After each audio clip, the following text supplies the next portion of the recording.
Aspirants welcome to our YouTube channel knowledge hub में आपका एक बार फिर से स्वागत है। Students, Haryana CET group D के लिए आज हम स्पेशल टेस्ट सीरीज आपके लिए लेकर आए हैं। ठीक है, और टेस्ट सीरीज के अंदर इसमें हम 100% करेंगे और जो पैटर्न होगा इसका सेम वही है जो HSSC आपसे पूछेगी। यानी कि जो ग्रुप डी का जो पेपर होगा सीईटी का, उसका जो पैटर्न है उसी पैटर्न पर है ये। इस पेपर में अलग क्या है कि इसके अंदर जो जनरल साइंस है ना, उसके क्वेश्चन भी शामिल किए गए हैं। जीएस के स्पेशल से इसके अंदर 15% आएंगे, वो भी इसके अंदर शामिल किए गए हैं। ये टेस्ट सीरीज जो हम करने लग रहे हैं ये आर्यभट्ट एकेडमी के लिए है। ठीक है, आर्यभट्ट एकेडमी से टेस्ट सीरीज दी गई है और ये उनके हेल्पलाइन नंबर है। कोर्स वगैरह की जानकारी के लिए आप यहाँ पर कॉन्टेक्ट कर सकते हैं। सबसे इंपॉर्टेंट बात क्या है कि हमने ग्रुप सी के लिए भी जो प्रैक्टिस टेस्ट सीरीज करी थी आर्यभट्ट एकेडमी की, उसी टेस्ट सीरीज में से पेपर आया था। लगभग जितने भी मॉक टेस्ट प्रैक्टिस टेस्ट हमने लगाए थे उसी में से ही अपना पेपर आया था। तो ध्यान रख लेना, ये हेल्पलाइन नंबर है आर्यभट्ट एकेडमी वालों के, आप यहाँ पर कॉन्टेक्ट कर सकते हैं। इनके पास इन्होंने बुक भी लॉन्च करी है। ठीक है, सारा स्टडी मटेरियल लगभग इन्हीं से जो पेपर में आया था वो यहीं से आया था। तो ग्रुप डी के लिए जो मॉक टेस्ट हम करने वाले आज पहला करेंगे। ठीक है, अब डेली रेगुलर क्लास होगी इसके अंदर, तो सभी क्वेश्चंस का अब हम डिटेल में सॉल्यूशन इसमें हम देखेंगे।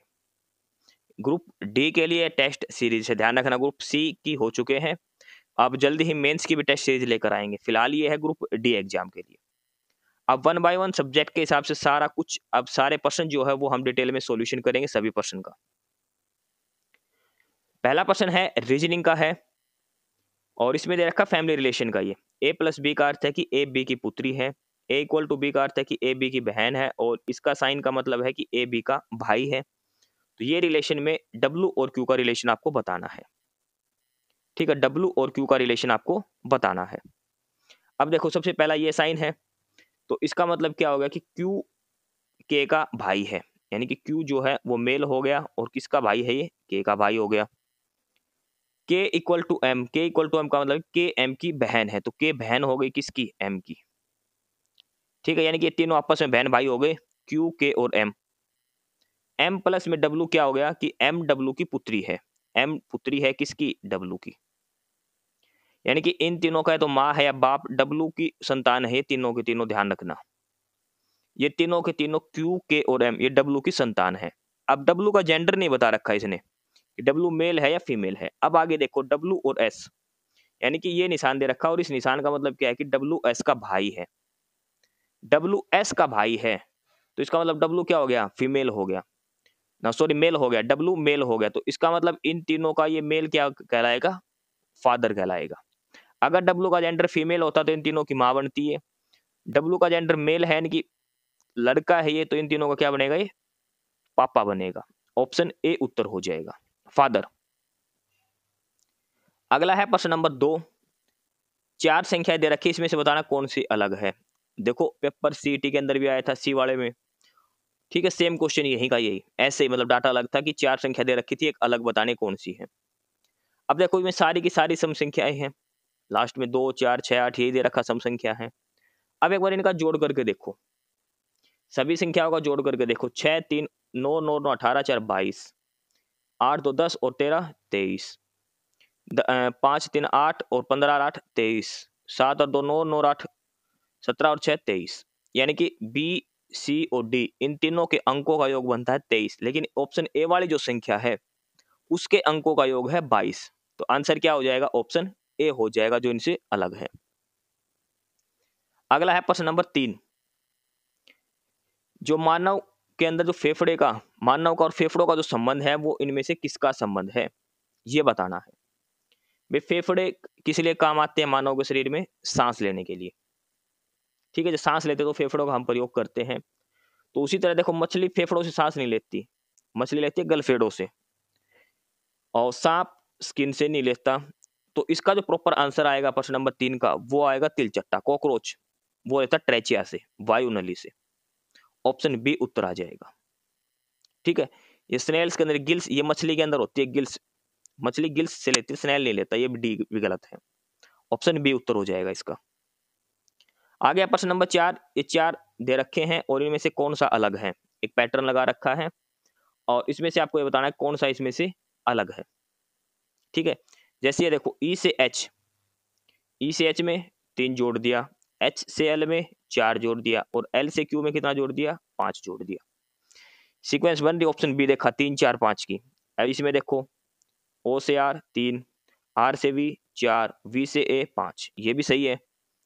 आई एल पी यू का देखो आई से एल गया 3 जोड़ दिया, एल से पी गया 4 जोड़ दिया, पी से यू गया 5 जोड़ दिया।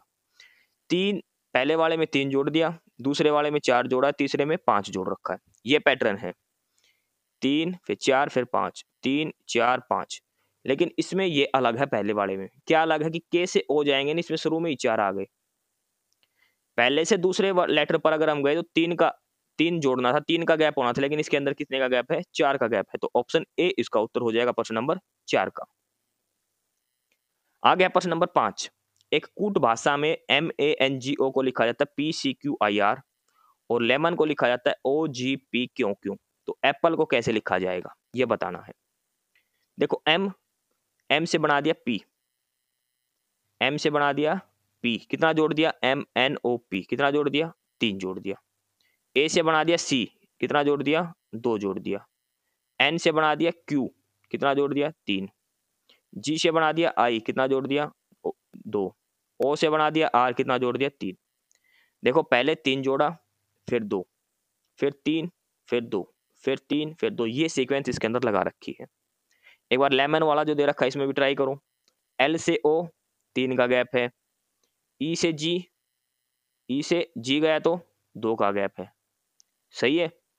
M से P 3 का गैप है, O से Q 2 का गैप है, N से Q भी 3 का गैप है। समझ गए, पहले वाले में 3 जुड़ेगा, दूसरे वाले में 2, फिर 3, फिर 2, फिर 3, फिर 2, ऐसे। तो सबसे पहले एप्पल के अंदर 3 जोड़ेंगे तो क्या बनेगा, ए के अंदर 3 जोड़ेंगे तो डी, पी के अंदर 2 जोड़ेंगे तो क्या बनेगा आर, पी के अंदर 3 जोड़ेंगे तो क्या बनेगा एस, एल के अंदर 2 जोड़ेंगे तो क्या बनेगा एन, ई के अंदर 3 जोड़ेंगे क्या बनेगा एच। ठीक है, यानी क्या बनेगा DRSMG, DRSNH, सॉरी ये बनेगा ऑप्शन डी उत्तर आ जाएगा इसका। ऑप्शन डी, NH है ना लास्ट में, ऑप्शन डी उत्तर आएगा इसका प्रश्न नंबर 5 का। प्रश्न नंबर 6 दिया है कि कुट भाषा में इसको लिखा जाता है ये करके, गुड लाइट ड्रेस, और ये सीक्वेंस दे रखा किसका, बॉयज लुक गुड का। ठीक है, आगे दे रखा है पे वाले का, इसका अर्थ दे रखा नाइस बिग बॉय। देखो ये जो 3 वर्ड दे रखे हैं ये इसके अर्थ मीनिंग दे रखा है। ये जो 3 वर्ड दे रखे हैं ये इनका जो चेंज करके लिख रखा है। ये जो 3 वर्ड है ये इसका लिख रखा है। ये जो 3 वर्ड है ये इसका लिख रखा है। लास्ट में इसने पूछा कि ड्रेस का कोड क्या होगा, ड्रेस का कोड क्या होगा। पहले देखो ड्रेस किस किस के अंदर है, इसमें ड्रेस है तो मतलब इन तीनों में से कोई एक वर्ड है, मोज लैम और कर के अंदर। ठीक है, मोज लैम कर के अंदर कोई एक वर्ड है तो इसका मतलब पे तो हट जाएगा, सीधी सी बात है। ठीक है, अब दूसरी वर्ड देखो किसके अंदर ड्रेस है और किसी के अंदर नहीं है। अब देखो इसके अंदर गुड किस में है, भाई हमें गुड एलिमिनेट करना पड़ेगा। अब गुड इसके अंदर है जी, इन तीनों में जो ये देखो इसमें और इसमें गुड कॉमन है, तो कौन सा वर्ड कॉमन होगा दोनों का, KAR। भाई दोनों में एक ही वर्ड कॉमन है गुड, तो इसका मतलब गुड का क्या होगा KAR। तो मतलब हमारे ड्रेस का बच गया तो मोज या फिर लैम। अब अगला देखो गुड हट गया, ड्रेस बच गया। लिले देखो किस में है, LILE, LILE इसके अंदर है, लिले बॉय रन। और ये क्या है, ये पहले वाले इसमें कॉमन क्या है LAM का, मतलब लिले का मतलब क्या है LAM। तो हमारा जो लास्ट में बच गया वो बच गया MOZ। ड्रेस का क्या कोड हो जाएगा MOZ। प्रश्न नंबर 7 है येलो को व्हाइट कहा जाता है, व्हाइट को ब्लैक, ब्लैक को रेड, रेड को पिंक कहा जाता है। तो आम का क्या रंग होता है येलो। ठीक है, और येलो को क्या बोलते हैं व्हाइट बोलते हैं। तो क्या उत्तर हो जाएगा ऑप्शन ए। भाई आम का रंग क्या होता है येलो, लेकिन येलो को क्या कहा जाता है व्हाइट, तो व्हाइट ऑप्शन ए उत्तर हो जाएगा। प्रश्न नंबर 8 है कि वेट को लिखा जाता है ऐसे, तो रन को क्या लिखा जाएगा। भाई डब्लू कितने नंबर पर है, प्लेस वैल्यू 23, ए की 1, आई की 9, टी की 20, इनकी जो प्लेस वैल्यू है वो लिख रखी है। तो आर की क्या हो जाएगी प्लेस वैल्यू 18। ठीक है, 18, यू की 21 और एन की 14, 18 21 14, ऑप्शन डी उत्तर हो जाएगा इसका। आगे है प्रश्न नंबर 9, ओथ को लिखा जाता है ऐसे, तो इसमें भी वही है, ओ का नंबर 15 पर है, ए का 1 पर है, T का 20 पर है और H का 8 पर है। तो ऐसे ही L का क्या होगा, ये 1 पर, L 12 पर, T 15 पर, ठीक है। सेम ऐसे कैसे करना है, ऑप्शन सी उत्तर हो जाएगा प्रश्न नंबर 9 का। प्रश्न नंबर 10 दे रखा है, यहाँ पर ये बताओ कि क्वेश्चन मार्क की जगह क्या आएगा। ये देखो 2 का क्यूब, ये 3 का क्यूब, ये 4 का क्यूब, यहाँ पे कितना आएगा 5 का क्यूब। 5 का क्यूब कितना होगा 125, ऑप्शन सी उत्तर हो जाएगा। प्रश्न नंबर 10 का ऑप्शन सी उत्तर हो जाएगा। प्रश्न नंबर 11 दिया है कि वह सबसे छोटी संख्या क्या होगी जिसे 15, 18, 20, 22 और 25 से भाग करने पर 13 शेष बचेगा। जिसको 15 से भाग दे, 18 से भी, 20, 22 और 25 से, तो शेष 13 बचेगा। तो सबसे पहले वो संख्या निकालो जो इन सभी से पूरा भाग होती है, 15, 18, 20, 22 और 25 से। तो वो क्या होगा, इन तीनों का, इन सभी संख्याओं का एलसीएम। 15, 18, 20, 22 और 25, इसका एलसीएम जब निकालेंगे तो वो एलसीएम आएगा अपने पास 9900। ठीक है, इनका एलसीएम क्या आ जाएगा 9900 आएगा। अब इसमें 13 शेष बचना चाहिए, तो इस 9900 के अंदर 13 जोड़ दो, तो वो संख्या क्या हो जाएगी 99 13। 99 13, और ये कौन सा ऑप्शन दिया है, ऑप्शन डी आंसर हो जाएगा इसका प्रश्न नंबर 11 का। आगे है इसमें प्रश्न नंबर 12, और इसमें पूछा है मोड बताओ, जो संख्याएं दे रखी है इनमें से बताओ इनका मोड क्या होगा। देखो 3 चीज होती है, एक होती है पहली मीन, दूसरा होता है मोड, और एक होता है मीडियन।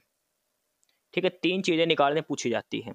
तो इसमें पूछा गया मोड क्या होता है। मोड होगा ये जो संख्याएं दे रखी है ना, इसमें से जो संख्या सबसे ज्यादा बार रिपीट हो रखी होगी, सबसे ज्यादा बार जो संख्या आई होगी वो इसका मोड होगा।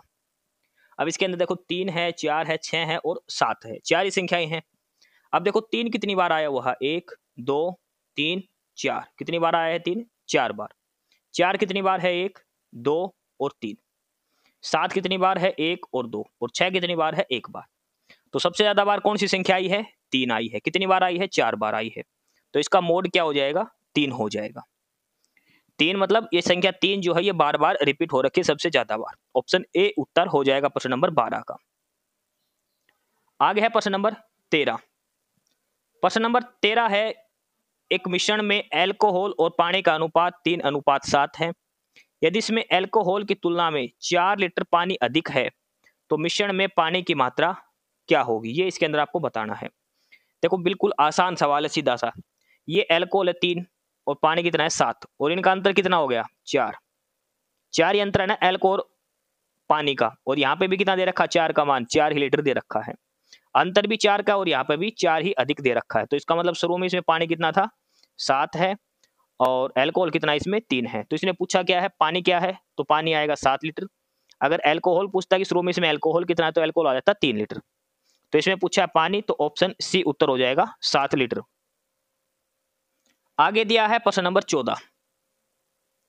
एक लकड़ी के बेलन का वक्र पृष्ठ को 50 रुपए प्रति मीटर स्क्वायर की दर से पॉलिश करने की कुल लागत क्या होगी यदि इसका व्यास 70 सेंटीमीटर और ऊंचाई 6 मीटर है। पाई का मान हमें लेना है 22/7। देखो बेलन का व्यास दे दिया 70 सेंटीमीटर, तो त्रिज्या कितनी हो जाएगी 35। त्रिज्या व्यास की आधी होती है। ऊंचाई दे दी 6 मीटर, ये दे रखी है सेंटीमीटर।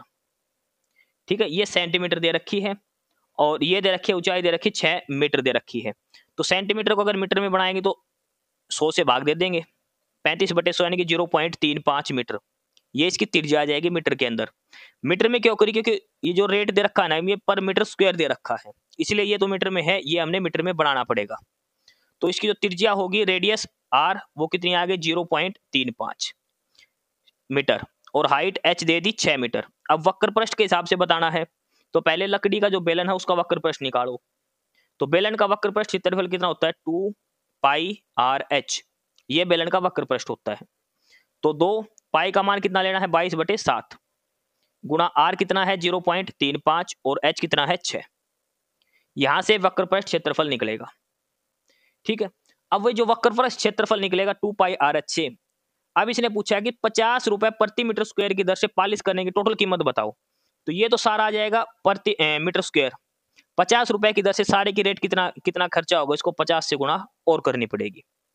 समझ गए, जो वक्र पृष्ठ क्षेत्रफल आएगा उसको 50 से गुणा कर दो, वो टोटल आपका रेट आ जाएगा। भाई टोटल कितना खर्चा आपका होगा, और ये टोटल खर्चा हो जाएगा 660 रुपए 50 से गुणा करने के बाद। ठीक है, 660 रुपए इसका आंसर हो जाएगा ऑप्शन ए। प्रश्न नंबर 15 दिया है x गुणा y बराबर -8 और x प्लस वाई बराबर 2 और x और y दोनों पूर्णांक है, तो x की पावर 4 और y की पावर 4 का मान क्या होगा, ये आपसे पूछा गया है। ठीक है, तो सबसे पहले एक चीज देखो, x प्लस वाई दे रखा है यहाँ पे और यहाँ पे एक्स वाई दे रखा है, तो x प्लस वाई का होल स्क्वायर क्या होता है, X square plus Y square plus 2xy। यहाँ पे x प्लस वाई का मान दे रखा है, कितना हो गया 2 का स्क्वायर बराबर ये हमारा निकल जाएगा जमा 2 गुणा एक्स वाई का मान कितना दे रखा -8। ठीक है, ये कितना आएगा -16 बन जाएगा, -16 इधर आएगा तो कितना होगा प्लस का, ये 2 दूनी 4, 4 जमा 16 कितना हो जाएगा 20। एक्स स्क्वायर जमा वाई स्क्वायर का मान कितना आ गया 20 आ गया हमारा। सबसे पहले हमने निकाला है X square plus Y square, कितना आ गया ये 20। अब हमें एक्स की पावर 4 करने, तो यानी कि इसका स्क्वायर फेर कर दो, X square plus Y square का होल स्क्वायर कर दो, एक्स की पावर 4 निकल जाएगी। ठीक है, अब इसका जब हम होल स्क्वायर करेंगे तो क्या खुलेगा, ए स्क्वायर यानी कि एक्स स्क्वायर की स्क्वायर करेंगे कितना आ गया एक्स की 4 जमा वाई की 4 जमा 2 गुणा में एक्स स्क्वायर वाई स्क्वायर, किसके आ जाएगा ये बराबर एक्स स्क्वायर जमा वाई स्क्वायर का होल स्क्वायर। एक्स स्क्वायर जमा वाई स्क्वायर है 20, तो 20 का स्क्वायर कितना हो जाएगा 400, तो इस साइड आ जाएगा 400 बराबर ये हमें निकालना है। ठीक है, 2 एक्स वाई का होल स्क्वायर कर दो, 8 का स्क्वायर करेंगे कितना आ जाएगा 8 8 64, माइनस आगे आएगा। ठीक है, इसके तो माइनस का क्या हो जाएगा प्लस, 400 में से ये घटा दो इसको, तो x की 4 प्लस वाई की 4 कितना आ जाएगा 272 बचेगा। x की 4 प्लस वाई की 4 निकालना 272 इसका उत्तर आ जाएगा। दो बार आपको स्क्वायर करना है, पहले x प्लस वाई का होल स्क्वायर, उसके बाद X square plus Y square का होल स्क्वायर। आगे दिया प्रश्न नंबर 16, कितने वर्षों में निवेशित राशि 16,000 रुपए प्रति वर्ष 5% साधारण ब्याज की दर से 24,000 हो जाएगी। साधारण ब्याज का क्या फार्मूला होता है, मूलधन गुणा में दर गुणा में समय बटे में 100, क्या होता है ये साधारण ब्याज। अब 16,000 से 24,000 होगी तो ब्याज कितना मिला है 8,000 का, भाई 24,000 तो लास्ट की अमाउंट होगी ना, 16,000 रुपए का 24,000 होगी तो ब्याज कितना मिला है 8,000 रुपए ब्याज मिला हमें। ठीक है, तो 8,000 ब्याज बराबर मूलधन 16,000 गुणा में दर 5%, समय x समय निकालना बटे में 100, 2 जीरो से 2 जीरो कट जाएगी, 8 दूनी 16 5 दूनी 10, तो समय कितना आ जाएगा 10 वर्ष, ऑप्शन बी उत्तर आ जाएगा इसका, 10 साल इसका आंसर हो जाएगा ऑप्शन बी। प्रश्न नंबर 17 दिया है कि प्रति वर्ष कितने प्रतिशत की दर से कोई मूलधन 12 साल में दुगना हो जाएगा। मूलधन का दुगना यानी कि एक रूप 100 रुपए था, अब वो 200 बन जाएंगे, तो यानी कि ब्याज कितना मिलेगा 100 मिलेगा, जितना मूलधन है उतना ही ब्याज मिलेगा। हमने मूलधन 100 रुपए मान लिया। ठीक है, समय निकालना तो ब्याज गुणा में 100 बटे में मूलधन गुणा में समय, ये आएगा 100 से 100 कट जाएगा, तो 100 बटे 12, 100 बटे 12 करेंगे 4 से काटेंगे 25/3, तो कितनी दर आएगी 25/3%। 25/3 किसके बराबर होता है 8 सही 1/3 के बराबर।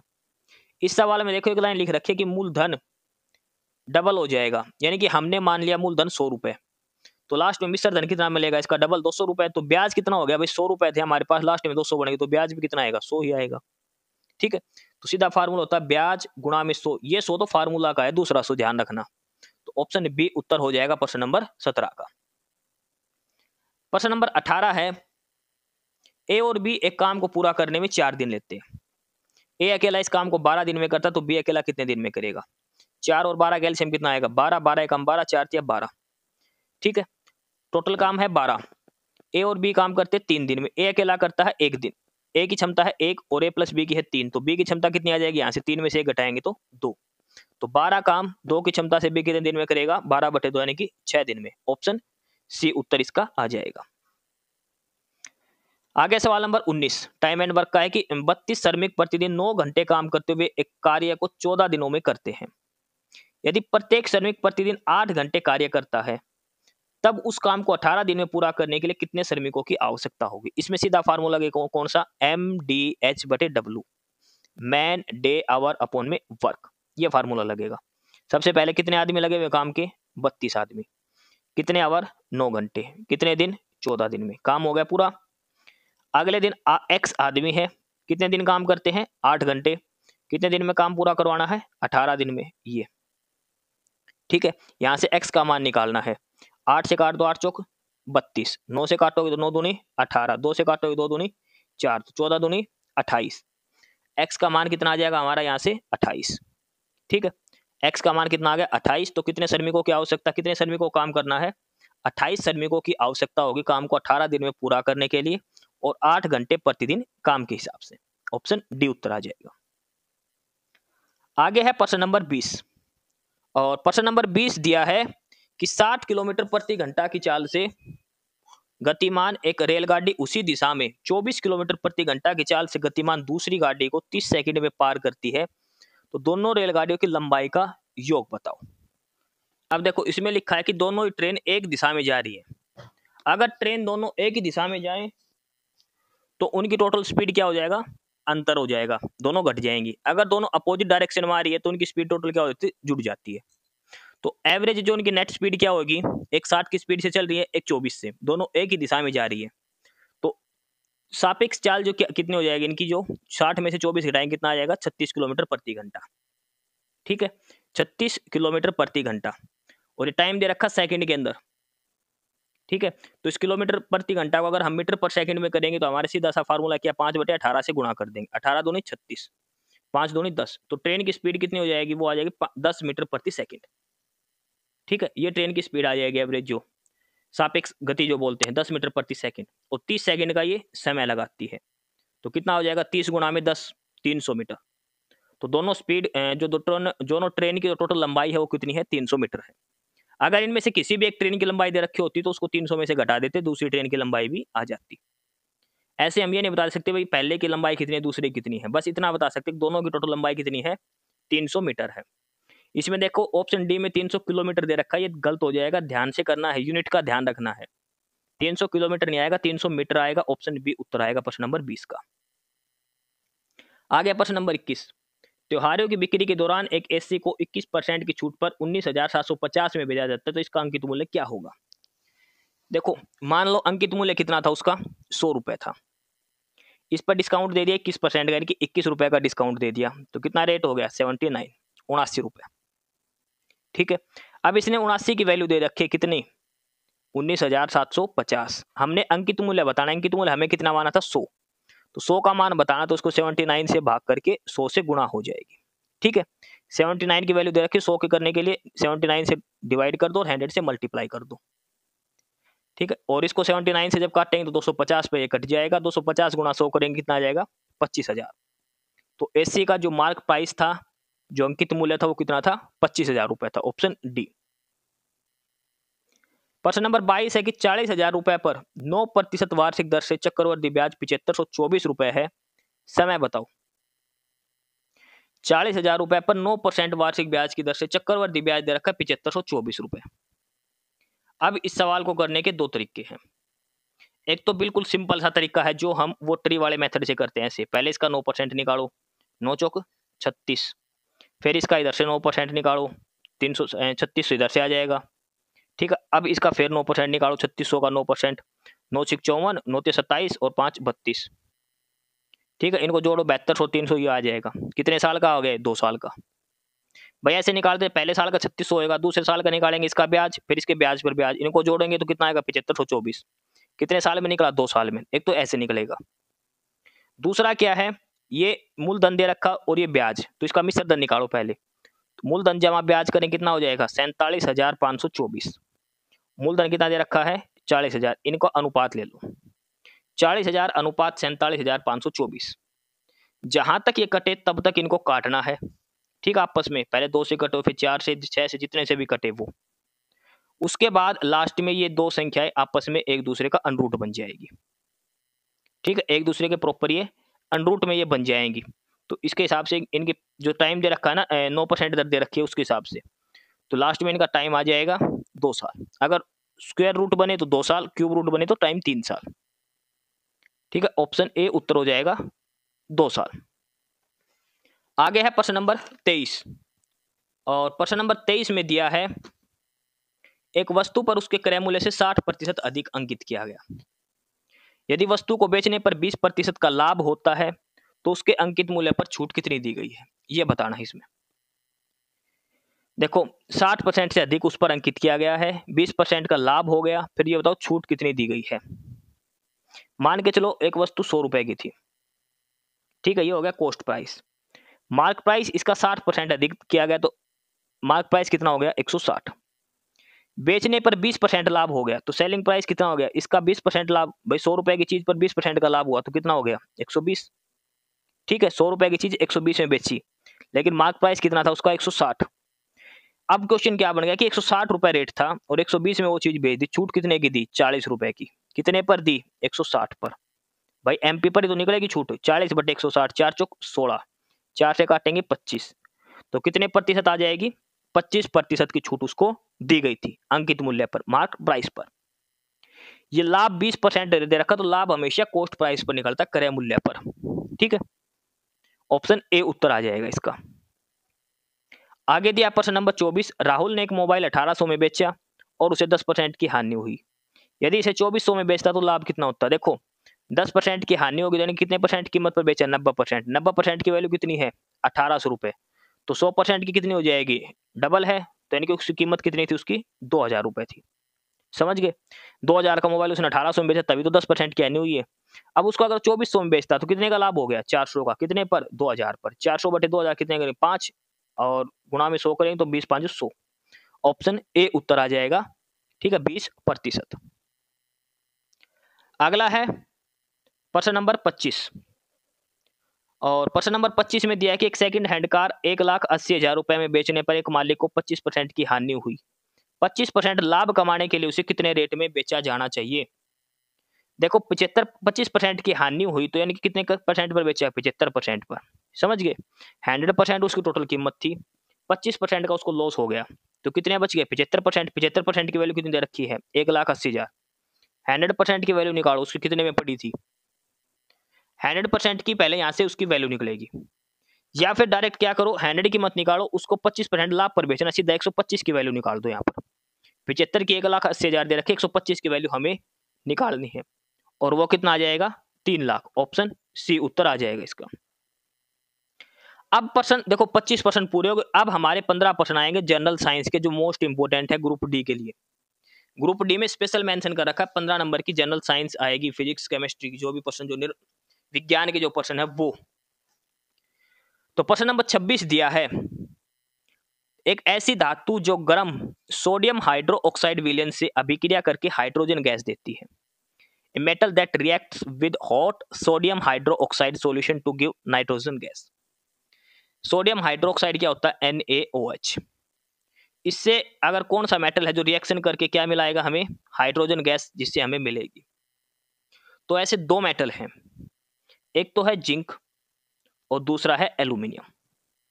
जिंक और एल्यूमिनियम दो ऐसे मेटल हैं जो सोडियम हाइड्रोक्साइड के साथ मिलकर हाइड्रोजन देते हैं। तो ऑप्शन में सिर्फ और सिर्फ जिंक लिखा गया है, आपको दूसरा नाम भी ध्यान रखना है, और वो है एल्यूमिनियम। जिंक और एल्यूमिनियम दो धातु हैं जो सोडियम हाइड्रोक्साइड के साथ मिलकर हाइड्रोजन गैस देते हैं। ऑप्शन डी आंसर हो जाएगा इसका। प्रश्न नंबर 27 है कि विश्व में सबसे अधिक कठोरतम धातु, तो सभी को बताओ क्या हो जाएगा हीरा, डायमंड। किसका बना होता है ये कार्बन का। सबसे प्योरेस्ट फॉर्म जो कार्बन की वो डायमंड मानी जाती है। Option C. प्रश्न नंबर 28 है पित्तल किसका मिश्र धातु है, यानी कि पित्तल किस किस धातु से मिलकर बना है। तो एक अगर आपको याद नहीं हो तो आपको ये याद रखना है पिताजी। पिताजी पित्तल किससे बनेगा तांबा प्लस जिंक से। पिताजी पित्तल बनेगा किससे तांबा और जिंक से। तो तांबा और जिंक, जिंक को हिंदी में बोलते हैं दस्ता, इंग्लिश में देखो तांबा और जिंक, ये रहा। ऑप्शन सी उत्तर हो जाएगा। कॉपर एंड जिंक, तांबा और जस्ता से मिलकर पित्तल बनता है। पिताजी, ये ट्रिक आपको सिर्फ याद रखने के लिए है। अगला है लोहा किससे निकाला जाता है। लोहा किससे उद्वारित किया जाता है, लोहा कैसे किससे निकलता है इनमें से। आर्जेंटाइट, हेमेटाइट, सिंगरेफ और मेलाकाइट। तो लोहा किससे निकलता है, ये निकलता है हेमेटाइट। हेमेटाइट और है, आपको सुना होगा आयरन की और है एक हेमेटाइट, बाकी नाम तो आपने सुन भी नहीं रखे होंगे। ठीक है, और हेमेटाइट का फार्मूला क्या होता है, ये होता है Fe2O3। क्या बोलते हैं इसको फेरिक ऑक्साइड। क्या बोलते हैं इसको फेरिक ऑक्साइड कहते हैं। Fe2O3 इसका फार्मूला है। हेमेटाइट इसका आंसर हो जाएगा। ठीक, आयरन यहां से निकाला जाता है। अगला है प्रश्न नंबर 30, नायलॉन 66 किसकी एक मोनोमर यूनिट है। नायलॉन 66 एक ये फाइबर है, और इसका काम क्या है कि कपड़े वगैरह जो बनाने के काम आता है ये नायलॉन 66। तो किसकी मोनोमर यूनिट है? तो ये एक तो है एडिपिक एसिड, ठीक है, और दूसरा है इसका ये hexa methylene diamine, hexa methyl diamine, ये एडिपिक एसिड और हेक्सा मिथाइलिन डाइअमाइन, ये है नायलॉन 66 की मोनोमर यूनिट। एडिपिक एसिड ध्यान रखना, एडिपिक एसिड का फार्मूला क्या होता है? एडिपिक एसिड का फार्मूला होता है C6H10O4 एडिपिक एसिड का, और हेक्सा मिथाइलिन डाइअमाइन इसका फार्मूला क्या होता है? C6H16N2। ये तो हो गया हमें सिंपल। अगर इसका फार्मूला एक्सपेंड करके पूछे कि वे प्रॉपर कैसे लिखते हैं, तो एडिपिक एसिड को कैसे लिखा जाएगा? एडिपिक एसिड को लिखते हैं CH2 का 4 COOH इसका ट्वाइस, ये होता है एडिपिक एसिड, और इसको खोल के लिखा जाता है ऐसे C6H10O4 के हिसाब से। सेम ये हेक्सा मिथाइलिन डाइअमाइन जो C6H16N2 है, इसको कैसे लिखा जाता है? इसको लिखा जाता है H2N CH2 की पावर 6 फिर NH2, ये ऐसे लिखा जाता है, ठीक है। तो ऑप्शन ए उत्तर हो जाएगा। नायलॉन 66 की यूनिट आपको ये दोनों नाम याद रखने हैं, एडिपिक एसिड और हेक्सा मिथाइलिन डाइअमाइन, इनके फार्मूले आपको ध्यान रखना है, केमिकल फार्मूला जो है वो। प्रश्न नंबर 31 है कि निम्नलिखित में से कौन सा सुदूर संवेदन के प्रयुक्त होने वाले सक्रिय संवेदक का उदाहरण है? Active sensor used in remote sensing, कौन सा है जो हम यूज करते हैं ये बताना है। तो वो है रडार। रडार क्या है? एक तो है रडार और दूसरा है लिडार, दो चीज होती है ये, रडार और लिडार दोनों चीजों का यूज किया जाता है एक्टिव सेंसर रिमोट सेंसिंग के रूप में। लिडार क्या होता है? ये है light detection and ranging, light detection and ranging.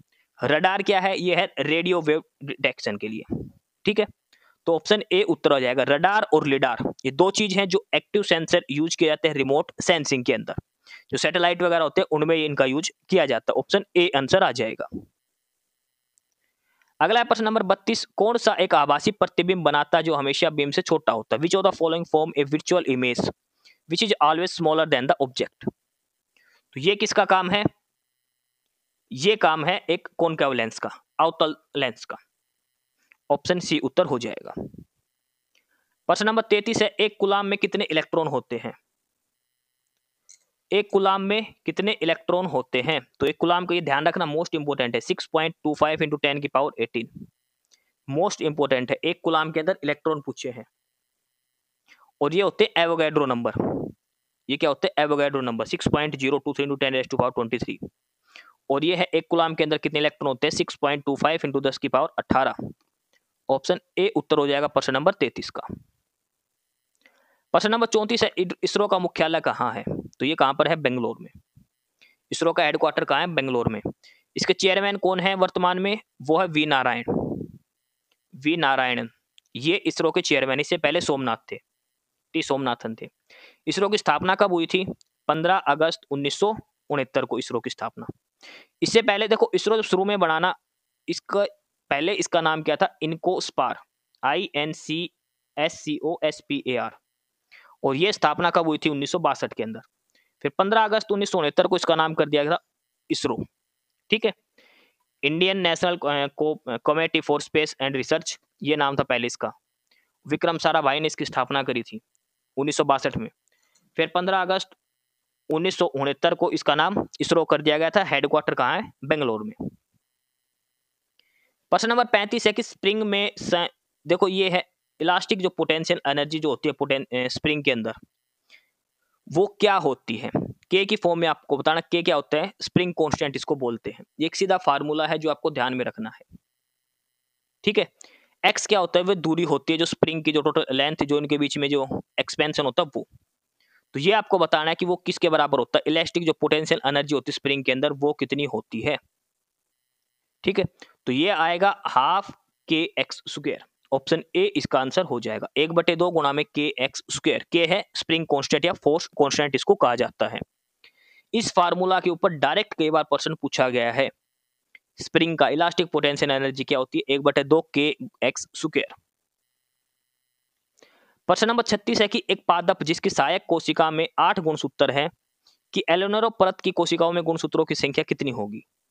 What will be the number of chromosomes in the cells of the ulnar layer of a plant whose synergid cell has 8 chromosomes? अगर यहाँ पर 8 chromosome है तो यहाँ पर कितने हो जाएंगे इसके 3 गुना 24। ऑप्शन डी आंसर हो जाएगा। प्रश्न नंबर 37 है विपुंसनन प्रक्रिया, इसमें क्या होता है? देखो इसको एलिमिनेशन प्रोसेस नहीं बोलते, इसका दूसरा नाम है इमैस्कुलेशन। इमैस्कुलेशन जिस बच्चे ने 10वीं में इंग्लिश मीडियम से पढ़ा रखे हैं, इमैस्कुलेशन ये होता है विपुंसनन प्रक्रिया। इसमें क्या करते हैं, जो पौधे द्विलिंगी होते हैं जिसके अंदर नर जननांग और मादा जननांग एक ही पौधे के अंदर होते हैं, द्विलिंगी जो पुष्प होते हैं उसमें जो नर जनन अंग होते हैं ना उसको हटा देते हैं, यानी कि परागकोश जो होते हैं उनको हटा दिया जाता है। ठीक है, उस प्रक्रिया कहते हैं विपुंसन, इमैस्कुलेशन बोलते हैं इसको। द्विलिंगी पौधों के अंदर होता है, द्विलिंगी जो पुष्प होते हैं, कुछ पुष्प ऐसे हैं जिसके अंदर नर और मादा जनन अंग एक के ही अंदर होते हैं, उसमें से नर जनन अंग को हटा दिया जाता है, परागकोश को। आगे है प्रश्न नंबर 38, इसमें दिया है कि फूल का सबसे बाहरी आवरण जो जनन अंगों की रक्षा करता है, the outer most covering of the flower that protect the reproductive organs, उसको क्या कहा जाता है, ये इसके अंदर पूछा गया है। ठीक है, प्रश्न नंबर 38 के अंदर तो इसको क्या कहा जाता है, देखो इसमें जो ऑप्शंस दे रखे हैं इनमें से तो चारों गलत हैं, लेकिन हम इसको ये भी मान के कई बार ये बोलते हैं बाह्य दल पुंज, आउटर सेल, ये भी कहा जाता है इसको, लेकिन इसका जो प्रॉपर नाम जो है वो है साइलेक्स, CALYX, ये नाम आपको याद रखना है। फूल का सबसे भारी आवरण जो जनन अंगों की रक्षा करता है, ठीक है, CALYX, ये नाम आपको याद रखना है। दूसरा है आउटर सेल, इसको बाह्य दल पुंज, इसको हम जनरली भाषा में बोल देते हैं, लेकिन जो साइंटिफिक नेम जो प्रॉपर है वो ये है काइलेक्स का, CALYX। अगला है प्रश्न नंबर 39, कोकिन किस पौधे से प्राप्त होती है? कोकिन, तो कोकिन जो मिलती है वो मिलती है एराइथ्रोक्सिलुमन कोका, ये एरिथ्रोजाइलम कोका से हमें कोकिन प्राप्त होती है। मोस्ट इंपोर्टेंट प्रश्न है ये, SSC ने भी पूछ रखा है, रेलवे के अंदर भी कई बार आया ये कोकिन वाला। मोस्ट इंपोर्टेंट प्रश्न है प्रश्न नंबर 39, ध्यान से याद करना, आपको कई बार पेपर के अंदर ये आया हुआ है। अगला है प्रश्न नंबर 40। प्रश्न नंबर 40 में पूछा गया है कि वांछित पादपों के बीच प्रतिसंकरण में कौन सा कार्य किया जाता है, यानी कि क्रॉस ब्रीडिंग होती है। ये क्रॉस ब्रीडिंग जो होती है डिजायर प्लांट्स के अंदर, कहने का मतलब क्या है कि एक पौधा काट के दूसरा पौधे उसके ऊपर लगा देते हैं, इसको जो प्रॉपर बोलते हैं ना साइंटिफिक लैंग्वेज में, इसको बोलते हैं हाइब्रिडाइजेशन। हाइब्रिडाइजेशन इस प्रोसेस को कहा जाता है। हाइब्रिडाइजेशन प्रोसेस के अंदर क्या किया जाता है, जो नर पादप से पुष्पज कणों का नर पादप के पुष्ट के वर्तिकाग्र पर स्थापना। अब जिसने इंग्लिश में पढ़ रखी है ना, देखो ये जो बॉटनी वगैरह के जो प्रश्न है, फिजिक्स के, केमिस्ट्री के, ये लगभग इंग्लिश में आपको सही समझ में आएंगे।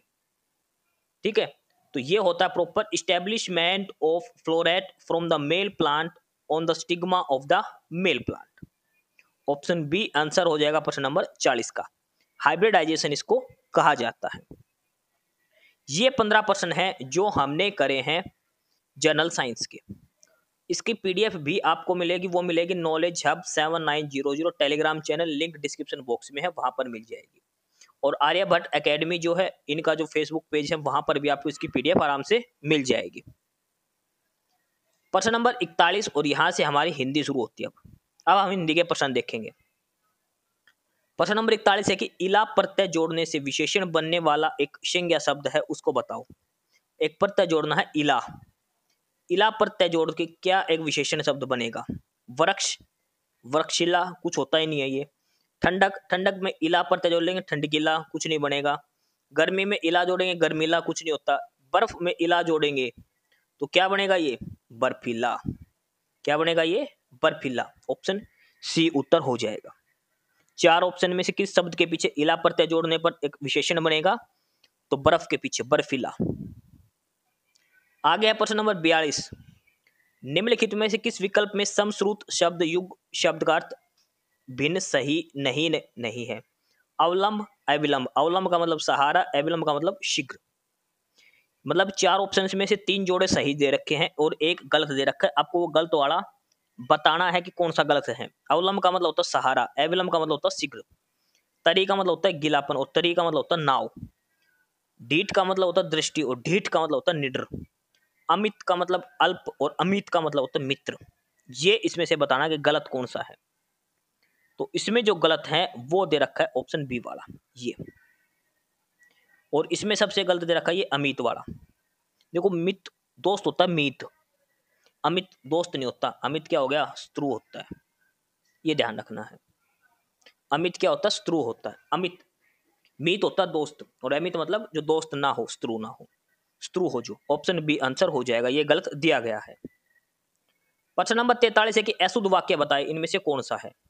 मेरा रोम रोम खिल उठा, मनोहर का चौराहे पर भव्य मकान है, आप चुनाव जीत गए हैं अतः हमारी बधाई स्वीकार कीजिए, सारा सांसारिक प्राणी नश्वर है। अशुद्ध बताना है कि गलत कौन सा है। तो देखो छोटी सी गलती, देखो मेरा रोम रोम खिल उठा सही है, मनोहर का चौराहे पर भव्य मकान है ये भी सही है, आप चुनाव जीत गए हैं अतः हमारी बधाई स्वीकार कीजिए, सारा संसारी प्राण नश्वर है ये गलत है। सारा सांसारिक प्राणी नहीं आएगा, आएगा सारे सांसारिक प्राणी नश्वर है। सारा की जगह क्या आएगा, सारे आएगा। तो प्रश्न नंबर 43 का ऑप्शन डी उत्तर हो जाएगा। प्रश्न नंबर 44 है कि किस सामासिक पद का विग्रह गलत है। ये समास दे रखे हैं और उनका विग्रह कर रखा है, तो किसका विग्रह गलत है ये आपको इसमें से बताना है। पुरुषोत्तम, पुरुषों में जो है उत्तम, कर्मधारय समास है। चरण कमल, कमल के समान चरण। रेखांकित, रेखा से अंकित। गुणहीन, ये गलत है। गुणों के लिए हीन नहीं आएगा, ये आएगा गुणों से हीन। गुणों के लिए हीन नहीं आएगा, गुणों से हीन। ऑप्शन सी है जो गलत दिया गया है। ठीक है, ऑप्शन सी का विग्रह जो है वो गलत दिया गया है। 45 नंबर है आविर्भाव शब्द का विलोम बताओ। आविर्भाव, तो आविर्भाव का जो विलोम होगा वो होगा तिरोभाव। ऑप्शन बी उत्तर हो जाएगा। आविर्भाव का विलोम क्या होगा, तिरोभाव। प्रश्न नंबर 46 है दूसरों के दोषों को ढूंढने वाला, इस वाक्यांश के लिए संयुक्त शब्द बताओ। दूसरों के दोषों को ढूंढने वाला, जो दूसरों में कमी ढूंढता है उसको क्या बोलते हैं, उसको बोलते हैं छिंद्रान्वेषी। ऑप्शन डी, छिद्रान्वेषी उसको कहा जाता है, दूसरों में दोष ढूंढने वाला। दार्शनिक तो वो होता है जो सबका मार्गदर्शन करे, दर्शन शास्त्र का जो ज्ञाता होता है वो, दर्शन शास्त्र का ज्ञाता। तार्किक जो तर्क की बात करे, रीजनिंग वाली। और क्षुधातुर जो भूख से व्याकुल हो, क्षुधातुर। ऑप्शन डी उत्तर हो जाएगा प्रश्न नंबर 46 का। प्रश्न नंबर 47 देखो, लोक्ति, आधा तितर आधा बटेर, इस लोक्ति का सही अर्थ बताओ। आधा तितर आधा बटेर, इसका मतलब क्या होता है, अनमोल वस्तु का संयोग। ऑप्शन सी उत्तर हो जाएगा। आधा तितर आधा बटेर, अनमेल वस्तुओं का संयोग, मतलब अनमोल नहीं अनमेल, मतलब ऐसी चीज जो मतलब बेमेल दो चीजों का, अलग अलग वस्तु। आधा तितर आधा बटेर का मतलब है कि ये ना तो तितर बना पूरा, ना ये पूरा बटेर बना। ठीक है, मतलब दो जो चीज पूरी ना हो, अलग अलग बेमेल चीजों का, दो अलग अलग चीजों का संयोग, बेमेल जिनका आपस में कोई मतलब नहीं है एक दूसरे से। प्रश्न नंबर 48 है कि निम्नलिखित में से किस विकल्प में दिए गए शब्द परस्पर पर्यायवाची नहीं है। पर्यायवाची एक दूसरे के हैं, जैसे पीयूष, सुधा, सोम, ये सारे किसके पर्यायवाची हैं, अमृत के हैं। किसके हैं ये, अमृत के हैं। अरण्य, विपिन, कांतार, ये है जंगल के, किसके पर्यायवाची है ये, जंगल के। गोटक है, तुरंग, ये किसके पर्यायवाची है, अश्व यानी कि घोड़ा के। ये पहला किसका पर्यायवाची था, अमृत का। दामिनी, यामिनी, उर्मी, ये गलत दिया है। दामिनी, यामिनी, उर्मी, ये गलत दिया है। यामिनी पर्यायवाची है रात्रि का, दामिनी है बिजली का। देखो बिजली को बोलते हैं ना विद्युत तड़ित दामिनी, ये किसका है, विद्युत बिजली का। यामिनी किसका है, रात्रि का। और उर्मी किसका है, लहर का। ये तीनों ही अलग अलग पर्यायवाची दे रखे हैं, तो कौन सा है, ऑप्शन सी उत्तर हो जाएगा। प्रश्न नंबर 49 है कि विश्वामित्र का सही संधि विच्छेद करो। तो विश्वामित्र का जो सही संधि विच्छेद होगा वो होगा विश्व प्लस अमित्र। ऑप्शन डी उत्तर हो जाएगा प्रश्न नंबर 49 का।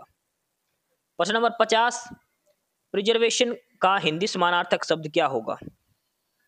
प्रवर्जन का, प्रवर्जन का हिंदी समानार्थक शब्द क्या होगा, तो ये होगा विकृति। ऑप्शन बी उत्तर हो जाएगा। ये 10 प्रश्न थे हिंदी के।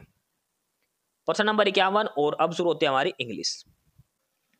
तो क्वेश्चन नंबर 51 में दिया है improve the bracket part of the sentence. ये जो ब्रैकेट में दिया है ये करेक्ट करना है आपको।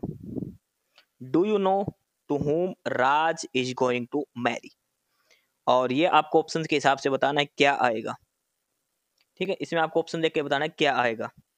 देखो, to whom Raj is going to marry, यहाँ पे देखो, ये देखो, do you know whom Raj is going to marry, यहाँ पे सिर्फ और सिर्फ टू का करेक्शन आएगा। whom बिल्कुल सही दिया गया है, who नहीं आएगा, whom ही आएगा, सिर्फ और सिर्फ ये टू हटेगा, और ये दिया गया है ऑप्शन सी के अंदर, whom Raj is going to Mary.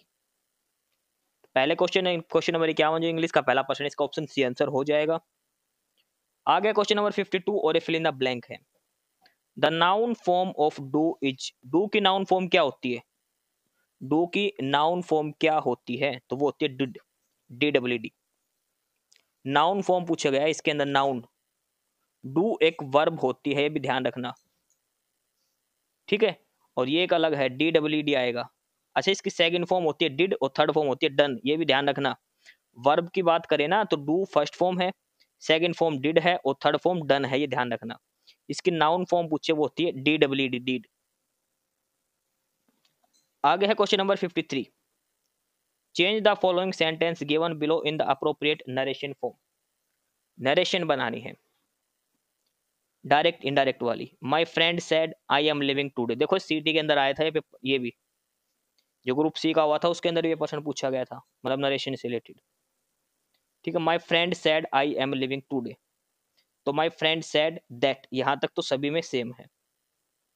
I am living today का मतलब है कि यहाँ आई की जगह क्या हो जाएगा, ही, सिंपल सा है, he was living that day, option D answer हो जाएगा। प्रेजेंट का क्या हो जाएगा, पास्ट में, ये प्रेजेंट कॉन्टिन्यूस, ये पास्ट कॉन्टिन्यूस में आ जाएगा। दिस टुडे या दिस डे का हो जाएगा दैट डे। आ गया क्वेश्चन नंबर 54, और इसमें चेंज करना है। There are many malls in the city, choose the option that best transform the given sentence without changing its meaning, यानी कि इस लाइन का जो मतलब है कि there are many malls in the city, शहर के अंदर बहुत सारे मॉल है, तो ऐसा ही सेम मीनिंग निकलना चाहिए, किसका निकलेगा चार ऑप्शंस में से। सेंटेंस में जो बात कही गई है वो चेंज नहीं होनी चाहिए। The city have a lot of mall, the city had a lot of mall, the city has a lot of malls, the malls had a lot of city. देखो डी तो गलत ही है। अब देखो, द सिटी हैव आएगा, had आएगा या has आएगा, ये बताना है। तो यहाँ पर आएगा हैज, द सिटी हैज, क्योंकि प्रेजेंट की बात हो रही है यहाँ पर ऊपर, तो यहाँ पे भी हैज आएगा, ऑप्शन सी आंसर हो जाएगा। 55 में आपको फिल इन द ब्लैंक करना है। It blank all year around here, rain rains raining और वाच रेनिंग, पूरे साल की बात हो रही है, ऑल ईयर अराउंड हेयर, लगभग पूरे साल यहाँ पर बारिश होती है, तो होगा रेन्स, होती है present indefinite. It rains all year round here, लगभग पूरे साल यहाँ पर बारिश होती है। 56 का है, ये भी डायरेक्ट इनडायरेक्ट स्पीच का है, नरेशन का है। The priest said December is the last month of the year. देखो इस प्रश्न के अंदर क्या गलती करते हैं, इसके अंदर जो सीधी सी बात है, इसने यूनिवर्सल फैक्ट दिया है, ये December is the last month of the year, या फिर the sun rises in the east, कुछ ऐसी बातें जो यूनिवर्सल फैक्ट है, नहीं जो सत्य है, कोई कुछ भी बोले, मतलब इसने कहा कि दिसंबर साल का आखिरी महीना हो, तो बिल्कुल सही बात है, इसको हम पास्ट में नहीं बोल सकते, तो ये ऐसे कैसे ही लिखा जाएगा, इज का वाज नहीं होगा, ये ध्यान रखना, इसमें वाज का रखा ये गलत है, ठीक है, इज का वाज नहीं होगा, ये भी ध्यान रखना। इसका जो करेक्ट फॉर्म आएगा वो दे रखा option B, the priest said that December is the last month of the year. यहाँ पर टोल्ड दे रखा, सैड का सैड ही आएगा, सैड टू का टोल्ड में होता है, ठीक है, अगर यहाँ पे सैड टू होता तब यहाँ पे टोल्ड आता, सैड का सैड ही आएगा, इसलिए ऑप्शन डी गलत है, यहाँ पे सेज दे रखा है, ऑप्शन बी आंसर हो जाएगा। क्वेश्चन नंबर 57 है, और इसमें पैसिव वॉइस बनानी है। I learn this poem by heart, I learn this poem by heart, इसका पैसिव वॉइस बनाना है, तो ये आएगा this poem is learned by me by heart, option A answer हो जाएगा। क्वेश्चन नंबर 58, और इसमें आपको एरर बताना है, किस पार्ट के अंदर एरर है। Our summer vacation is between 10th May to 10th June. अब इसमें बताना कि एरर कहां पर है, एरर किस पार्ट के अंदर है, ये आपको आंसर बताना है, ठीक है। ये देखो, our summer vacation is between 10th May to 10th June दे रखा है, तो बिटवीन दे रखा है तो बिटवीन के साथ आएगा 10th में एंड, टू नहीं आएगा, क्या आएगा, एंड आएगा। ठीक है, बिटवीन के साथ एंड आएगा, ध्यान रखना, टू की जगह क्या आएगा, एंड आएगा यहाँ पर। ऑप्शन सी के अंदर एरर दिया गया, पार्ट सी के अंदर। क्वेश्चन नंबर 59, इसमें भी एरर बताना है। We know it is an extra early start to your day, but we are certain you too would like to contribute towards this. तो इसके अंदर कोई भी एरर नहीं है, ऑप्शन डी इसका आंसर हो जाएगा। क्वेश्चन नंबर 60 है, out of the 4 alternative choose the one which best express the meaning of the given word. कहने का मतलब इसका सिनोनियम बताना है, इसका जो अर्थ होता है वही। कंबस्टिबल, कंबस्टिबल क्या होते हैं, ज्वलनशील, जो आग आसानी से आग पकड़ ले, ज्वलनशील पदार्थ। तो नॉन एक्सप्लोसिव तो वो हो गए भाई जो एक्सप्लोड नहीं होते, अज्वलनशील। अनब्रेकेबल, जो टूटते ही नहीं हो। इनफ्लेमेबल, ये होता है ज्वलनशील, इनफ्लेमेबल, ऑप्शन डी। फ्रेंजाइल होते हैं जो जल्दी से टूट जाए, आसानी से टूटने वाले, वो। ठीक है, इनफ्लेमेबल इसका आंसर हो जाएगा ऑप्शन डी। कंबस्टिबल जो जल्दी से आग पकड़ ले, इनफ्लेमेबल ज्वलनशील पदार्थ जो बोलते हैं वो होता है, ऑप्शन डी आंसर हो जाएगा। तो ये 10% थे इंग्लिश के। अब इसके बाद शुरू होती है हरियाणा जीके। क्लास की पीडीएफ के लिए डिस्क्रिप्शन बॉक्स में टेलीग्राम चैनल का लिंक है, नॉलेज हब 7900। टेलीग्राम चैनल जरूर ज्वाइन कर लेना, पीडीएफ आपको मिलेगी।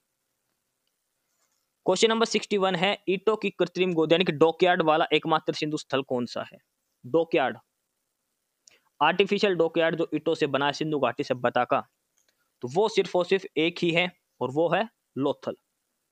लोथल गुजरात के अंदर बंदरगाह है एक, ऑप्शन ए इसका आंसर हो जाएगा प्रश्न नंबर 61 का। प्रश्न नंबर 62 है कि मोहनजोदाड़ो में सबसे बड़ा भवन कौन सा है। मोहनजोदाड़ो के अंदर, ये नेशनल जी के, ध्यान रखना।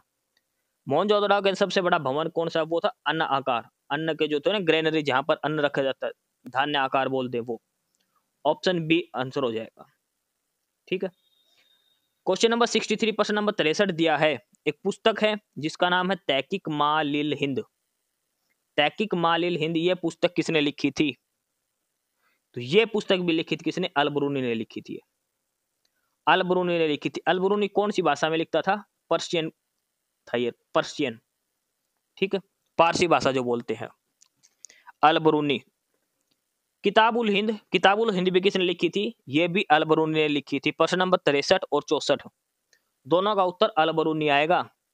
पहली किताब है तहकीक मालिल हिंद और दूसरा है किताबुल हिंद, अल-बरूनी की लिखी गई किताब है दोनों की दोनों। प्रश्न नंबर 65 है, पुर्तगाली यात्री वास्को डिगामा का कालीकट आने पर भव्य स्वागत करने वाला भारतीय राजा का नाम बताओ। देखो, वास्को डिगामा कई बार पूछते, कहाँ का यात्री था ये, पुर्तगाल का।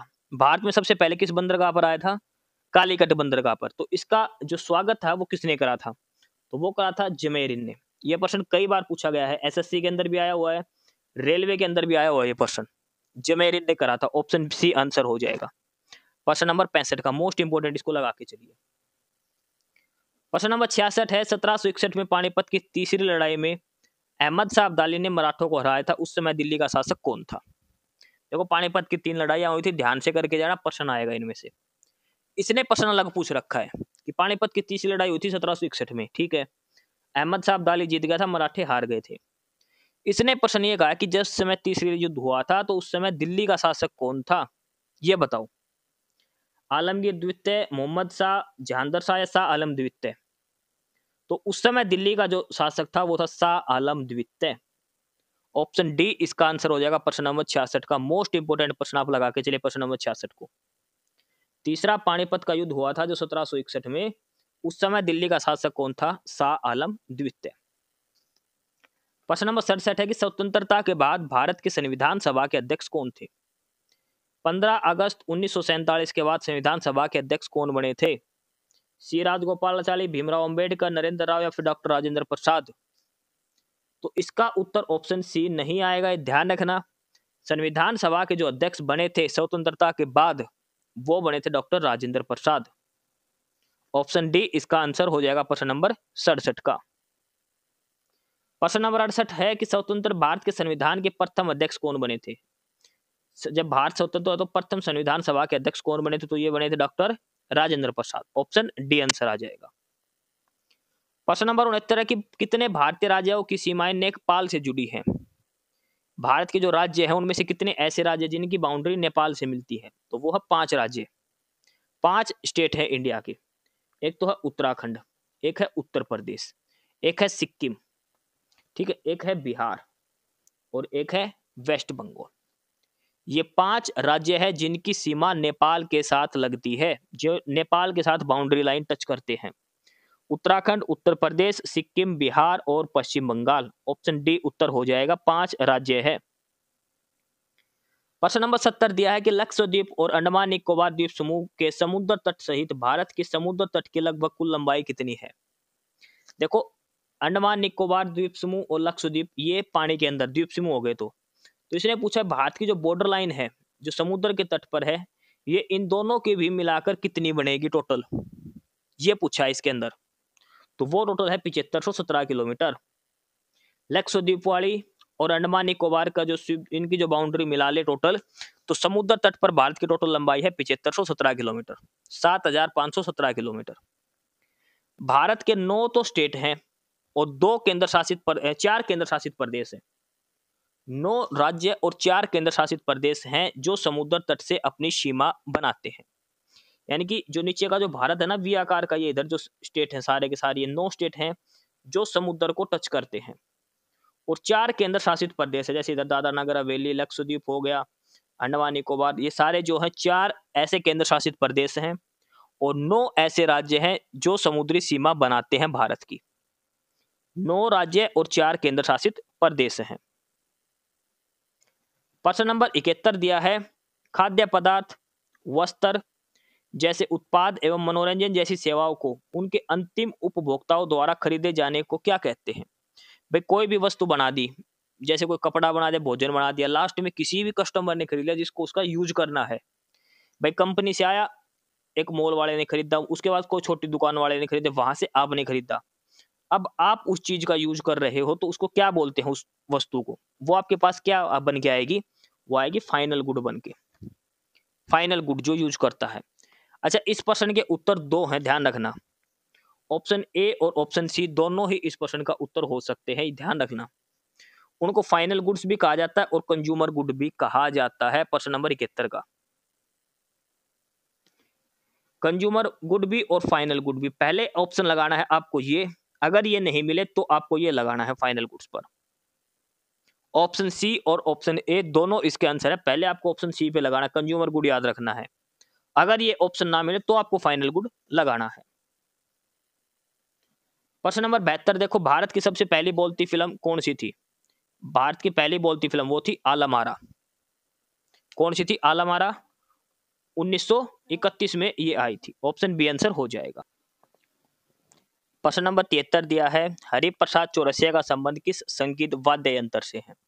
संगीत के वाद्य यंत्र दे रखे हैं, इसमें से किसका हरिप्रसाद चौरसिया जी का संबंध किन से है, किस वाद्य यंत्र से है। यह प्रश्न एसएससी के अंदर आ चुका है, रेलवे भी यह प्रश्न पूछ चुकी है। बांसुरी, सितार, सरोद या फिर वीणा। तो हरिप्रसाद चौरसिया और इनका जो संबंध है वो है बांसुरी से। ऑप्शन ए उत्तर हो जाएगा इसका। प्रश्न नंबर 74 दिया है कि भारत के निम्नलिखित किस राज्य का एक नृत्य है कुचिपुड़ी। देखो कुचिपुड़ी कहाँ का है, आंध्र प्रदेश का।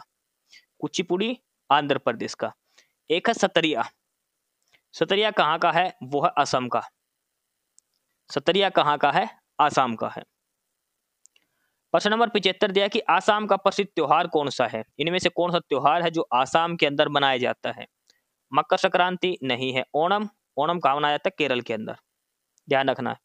युगादि, यह है बिहू। बिहू भी 3 प्रकार का होता है, तो सारा का सारा असम के अंदर होता है। तो रंगोली बिहू भी एक उसका ही प्रकार है बिहू का, ठीक है। तो बिहू फेस्टिवल कहाँ मनाया जाता है, ये असम के अंदर। असम के अंदर, असम का पुराना नाम क्या था, कामरूप। असम जो डिस्ट्रिक्ट स्टेट है उसका पुराना नाम क्या था, कामरूप था, ध्यान रखना आपको। ऑप्शन डी इसका आंसर हो जाएगा प्रश्न नंबर 75 का। लास्ट के 25 प्रश्न बचे हैं और ये हैं सारे के सारे हरियाणा जीके के। अब हमारे 25 प्रश्न करेंगे हरियाणा जीके के। इस क्लास की पीडीएफ के लिए डिस्क्रिप्शन बॉक्स में टेलीग्राम चैनल का लिंक होगा नॉलेज हब के नाम से, नॉलेज हब 7900। टेलीग्राम चैनल जरूर ज्वाइन करें, वहां पर काफी स्टडी मटेरियल की पीडीएफ हमने डाल रखी है। प्रश्न नंबर 76 है कि जैन तीर्थंकर आदिनाथ की धातु की मूर्ति किस स्थान से मिली है? जैन तीर्थंकर थे आदिनाथ, और इनका दूसरा नाम क्या था? ऋषभनाथ, भी इन्हीं का ही नाम था। ठीक, आदिनाथ या ऋषभनाथ। तो इनके धातु की मूर्ति कहाँ मिली थी? पिंजौर, सिरसा, थानेसर या जींद? तो इसका उत्तर जींद भी सही है, और कई जगह इसका उत्तर आपको हाथ से भी देखने को मिलेगा, क्योंकि जैन की जो मूर्तियां थी वो लगभग कई जगह मिली थी, रोहतक के आसपास भी मिली हुई है। ठीक है, तो ये हाथ से भी आ सकता है, जींद भी आ सकता है, सारे इसके आंसर ठीक है। ये प्रश्न नंबर 77 है कि रोहतक के किस स्थान पर, देखो ये अगला प्रश्न देखो यही है, इसमें और 76 और 77 नंबर क्वेश्चन में सिर्फ एक फर्क है, इसमें सिर्फ और सिर्फ आदिनाथ की पूछी है, जो ऋषभनाथ थे, जो जैन तीर्थंकर थे उनकी, और इसमें बाकी ये पूछे कि किस स्थान पर प्राचीन जैन मूर्तियां मिली हैं। जैन मूर्तियां कहां पर मिली है? ताराकोट, बालाकोट, खोखराकोट या नागरकोट? तो ये मिली है खोखराकोट के अंदर, ऑप्शन बी आंसर हो जाएगा इसका। प्रश्न नंबर 77 का खोखराकोट के अंदर ये जैन मूर्तियां प्राप्त हुई है। प्रश्न नंबर 78 कि अकबर के समय हरियाणा में कितने प्रकार की सरकार होती थी? अलग अलग जो बना देते थे विभाग, उसके हिसाब से हरियाणा में 5 प्रकार की सरकार होती थी।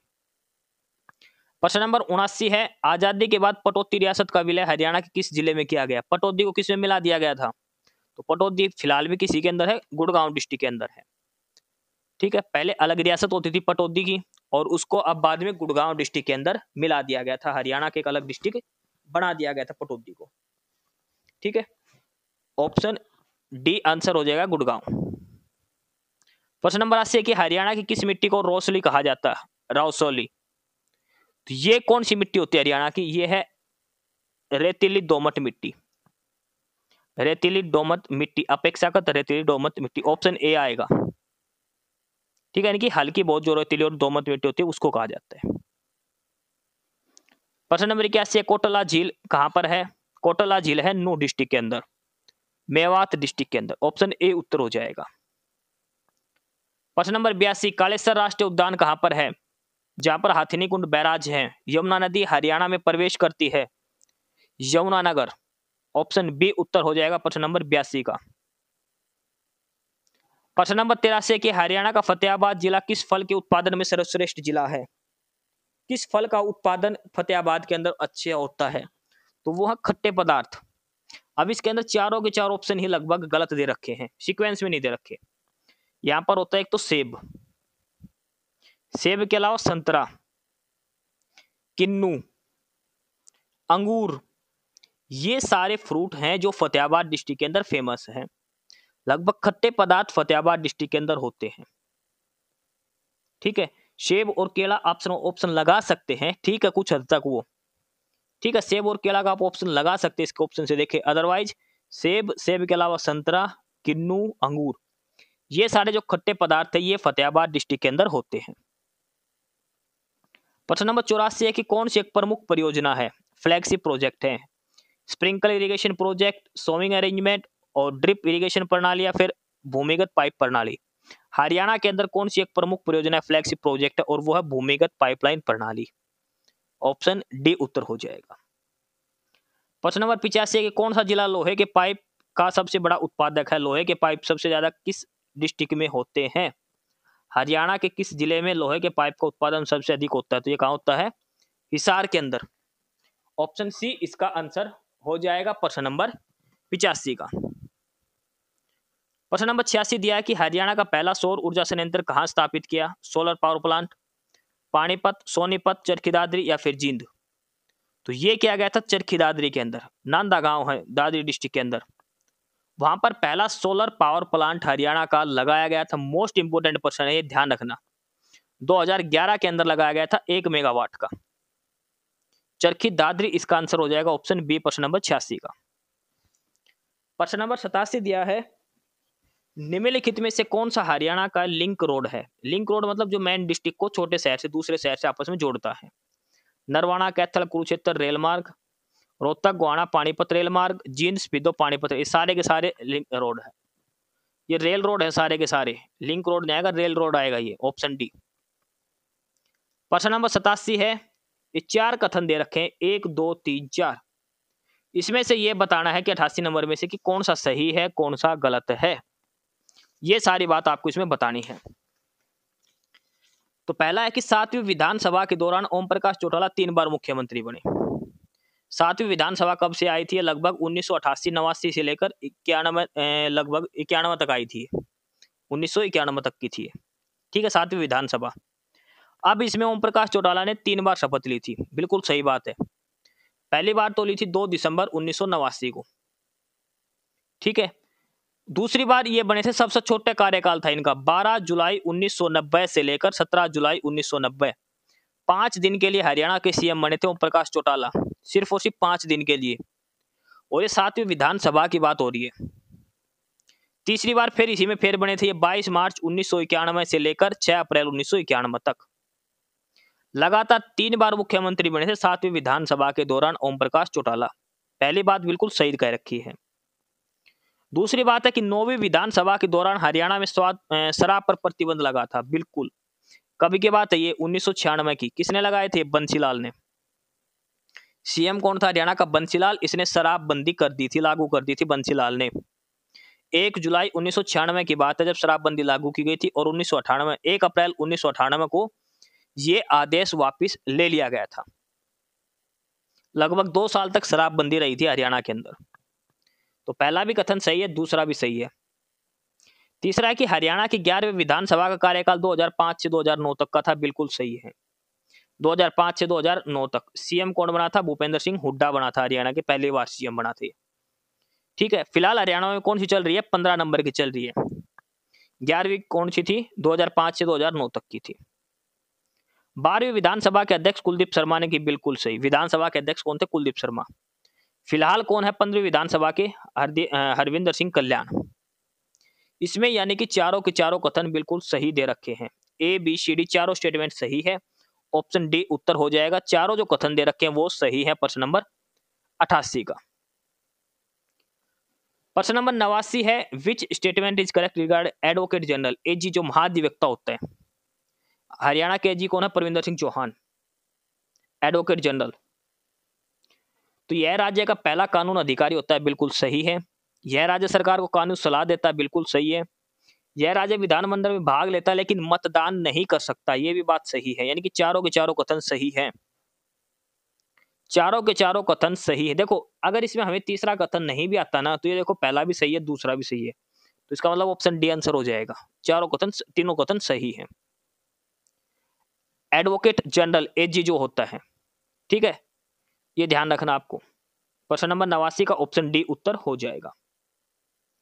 प्रश्न नंबर 90 है, पंचायती राज सुधार के संबंध में कौन सा कथन सही है?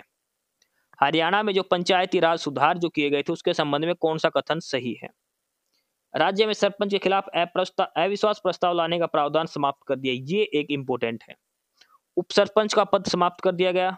भाई उप सरपंच बनाते हैं, कई जगह अभी भी होते हैं, लेकिन जो मुख्य काम जो किया गया था, देखो उप सरपंच का पद, अच्छा उप सरपंच, हाँ सही बात है, उपपंच होते वो उप सरपंच का पद भी समाप्त कर दिया गया था। देखो हरियाणा पंचायती राज संशोधन में मुख्य क्या कहते, एक तो सरपंच के खिलाफ आप अविश्वास प्रस्ताव नहीं ला सकते। पहले क्या था, पंच मिल गए सारे के सारे, उसने सरपंच को हटा दिया। अब ये प्रोसेस खत्म कर दिया। और दूसरा उप सरपंच का पद भी हटा दिया। अब सीधे पंच और सरपंच दो ही होते हैं। भाई पंच बनेंगे 5, 6, 7, 10 कितने भी हैं, तो एक सरपंच बनेगा। उप सरपंच का पद भी समाप्त कर दिया। ऑप्शन सी उत्तर आ जाएगा इसका। ए और बी दोनों ही कथन सही है इसके, ए और बी। प्रश्न नंबर 91 है, गुड़गांव में मारुति उद्योग की स्थापना कब हुई थी? गुड़गांव में मारुति उद्योग की स्थापना कब हुई थी? देखो मारुति उद्योग की स्थापना हुई थी पहले, वो हुई थी 1981 के अंदर, और गुड़गांव की बात करें वो हुई थी 1983 के अंदर। ऑप्शन बी उत्तर आ जाएगा।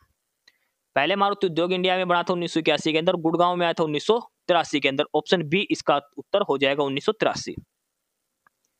प्रश्न नंबर 92 है, ऋतु परिवर्तन और दान का पर्व किसे कहा जाता है? वो होता मकर संक्रांति। सूर्य उत्तरायण हो जाता है यहाँ पर। कब आता है ये त्योहार? 14 जनवरी को, लगभग 14 जनवरी को।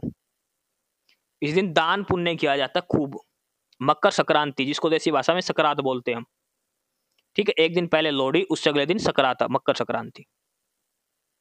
प्रश्न नंबर 93 है कि पुरुष गले में कौन सा आभूषण पहनते हैं? तो होता है गोफिया। Option C. शेख चिल्ली का मकबरा, ये कहां पर है? थानेसर के अंदर। ऑप्शन देखो, शेख चिल्ली का मकबरा, इसको ताजमहल की नकली कॉपी कहा जाता, फूहड़ कॉपी कहा जाता ताजमहल की। ताजमहल की डुप्लीकेट कॉपी कहा जाता है इसको। थानेसर के अंदर शेख चिल्ली का मकबरा। प्रश्न नंबर 95 में कौन सा सही सुमेलित नहीं है? 3 सही है, 1 गलत है। तरावड़ी करनाल के अंदर है। तावड़ू जींद ये गलत है। निवाजपुर निजामपुर का आएगा ये महेंद्रगढ़ के अंदर। लोहारू भिवानी के अंदर। तावड़ू कहां पर है? मेवात के अंदर। ठीक है, ऑप्शन सी उत्तर हो जाएगा प्रश्न नंबर 95 का। 96 नंबर दिया है तोसाम कहां पर है? तोसाम का पंचतीर्थ और देवसर किस जिले के अंदर है? तो ये कहां पर आते हैं? भिवानी डिस्ट्रिक्ट के अंदर। तोसाम और देवसर, देवसर की माता है जो, ये कहां पर आते हैं? भिवानी डिस्ट्रिक्ट के अंदर। ऑप्शन ए उत्तर हो जाएगा प्रश्न नंबर 96 का। प्रश्न नंबर 97 है मध्या करम भूमि संस्कृत जो ऐसे है वो किसकी रचना है? मध्या करम भूमि ये आएगा वैद्य शंकरलाल शर्मा की। ऑप्शन सी उत्तर हो जाएगा।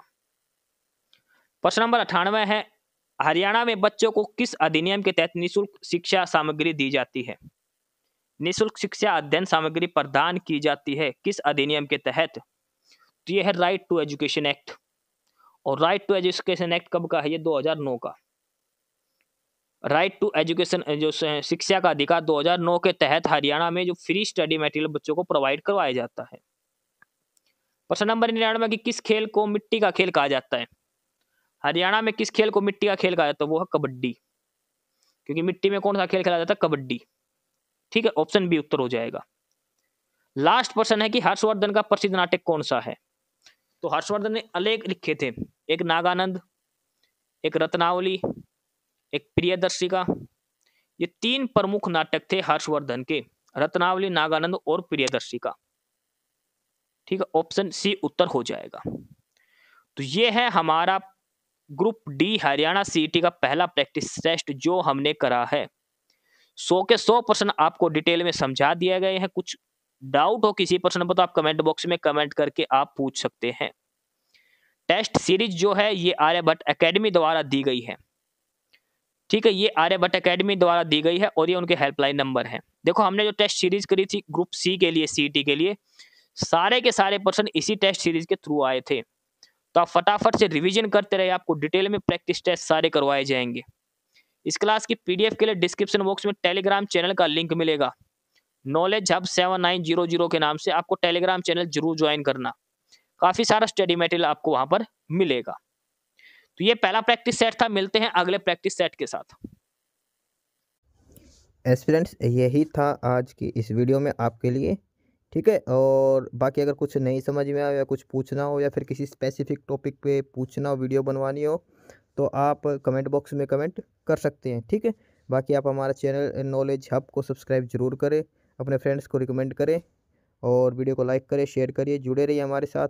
मिलते रहेंगे आपके साथ रोज़ रोज़ नए कंटेंट के साथ, नई अपडेट्स के साथ। ठीक है, और चैनल को शेयर जरूर करें अपने फ्रेंड्स के साथ। एक बार फिर से जो एस्पिरेंट्स जो कैंडिडेट्स नए हैं वो चैनल को सब्सक्राइब जरूर करें, अपने चैनल नॉलेज हब। ठीक है, मिलते हैं नई अपडेट्स के साथ, तब तक के लिए बाय।